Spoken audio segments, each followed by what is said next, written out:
Reflexos da psicanálise no estudante. Ao longo do seu contato com os estudos em psicanálise, você percebeu mudanças na sua forma de escutar, interpretar conflitos ou compreender a si mesmo? Compartilhe sua reflexão nos comentários.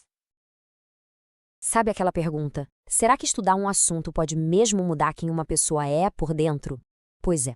Hoje a gente vai explorar como o estudo da psicanálise parece fazer exatamente isso, transformar quem se dedica a ela de maneiras muito, muito profundas. Então, vamos começar com essa questão central. Um campo de estudo pode, de verdade, alterar a essência de alguém? Olha, no caso da psicanálise, tudo indica que sim. E a gente vai entender direitinho como essa transformação acontece. Para organizar nossa conversa, a gente vai passar por 4 pontos. Primeiro, vamos ver por que esse conhecimento transforma. Depois, vamos encarar o tal do desafio do estranhamento. Em seguida, descobrir uma nova forma de escutar e, por fim, algo super importante, o limite ético de tudo isso. Ok, vamos lá. Primeiro ponto. Um conhecimento que transforma. O que faz a psicanálise ser tão diferente de outros campos de estudo? Pensa só na diferença. Se alguém estuda, sei lá, botânica, aprende sobre plantas de um jeito objetivo. É uma informação que fica ali separada da pessoa. Já com a psicanálise, a coisa muda de figura. Não é um saber neutro, de jeito nenhum. É um conhecimento que age, que produz efeitos, que mexe com quem aprende e provoca mudanças internas, subjetivas mesmo. E como é que esses efeitos aparecem na prática? Bom, quem estuda começa a prestar muito mais atenção nas próprias reações emocionais. Começa a sacar uns padrões que se repetem, sabe, nos relacionamentos, por exemplo. Aquelas explicações fáceis, simplistas sobre por que as pessoas fazem o que fazem, elas simplesmente param de fazer sentido.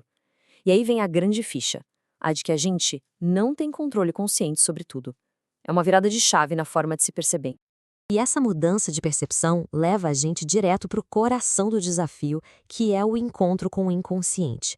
Um encontro que causa, digamos, um certo estranhamento. Esse confronto com o inconsciente gera uma sensação que a gente chama de estranhamento. É um tipo de desorientação, sabe? Como se o chão que a gente pisa ficasse meio instável. É o que acontece quando se percebe que existe uma outra lógica, uma lógica inconsciente funcionando por baixo dos panos da nossa vida mental. Mas de onde vem essa sensação? Vem de umas ideias centrais da psicanálise.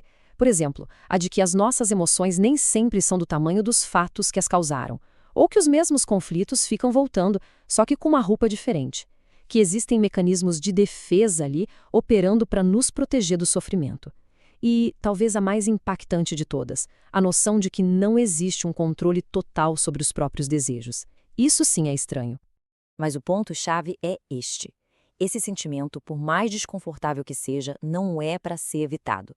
Pelo contrário, ele é o sinal de que o conhecimento está fazendo efeito. É uma parte fundamental do processo de amadurecimento, tanto intelectual quanto pessoal. E olha só que interessante. Quando a gente atravessa esse desafio do estranhamento, surge uma recompensa incrível, uma forma completamente nova de escutar. Essa transformação aparece como uma nova habilidade. É quase como desenvolver um ouvido psicanalítico. É a capacidade de ouvir o que está por trás do que é dito abertamente, sabe? Reconhecer a influência das emoções, das projeções, das defesas, tanto na fala dos outros quanto na nossa própria. Na vida real, o que isso significa? Significa que os julgamentos apressados diminuem muito. A empatia cresce. A gente começa a entender que nem todo conflito é pessoal, que tem mais coisa em jogo. Isso melhora demais a comunicação, porque passamos a reconhecer os limites e as diferenças de cada um. É uma mudança que vai acontecendo aos poucos, mas é gigantesca.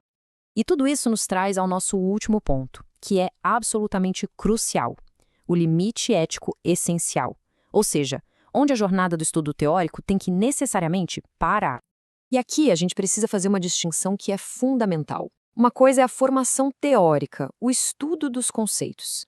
Outra coisa bem diferente é a análise pessoal, que é um processo terapêutico feito com um profissional. O estudo busca o entendimento intelectual. A análise busca um trabalho terapêutico. Elas não são e nunca, jamais, devem ser confundidas. Por isso mesmo, estudar a teoria não dá a ninguém autorização para certas coisas. É uma proibição ética, por exemplo. Se autodiagnosticar ou ficar interpretando os próprios sintomas por conta própria, Assumir o papel de analista com amigos, com a família, nem pensar. E, principalmente, usar o conhecimento teórico como se ele fosse um substituto para a terapia pessoal. E veja bem, reconhecer esses limites não é um detalhe. É um ponto central da própria ética da psicanálise. A verdadeira compreensão desse campo passa por respeitar profundamente a estrutura e os limites dele. E assim, a gente termina essa conversa não com respostas, mas com uma pergunta que é a cara da psicanálise. A partir disso tudo, que novas perguntas surgiram aí dentro sobre si? Porque, no fim das contas, a jornada psicanalítica não é sobre achar respostas prontas, mas sim sobre aprender a fazer perguntas cada vez mais profundas. Ao longo do seu estudo em psicanálise, você percebeu mudanças na sua forma de escutar, interpretar conflitos ou compreender a si mesmo? Compartilhe sua reflexão nos comentários.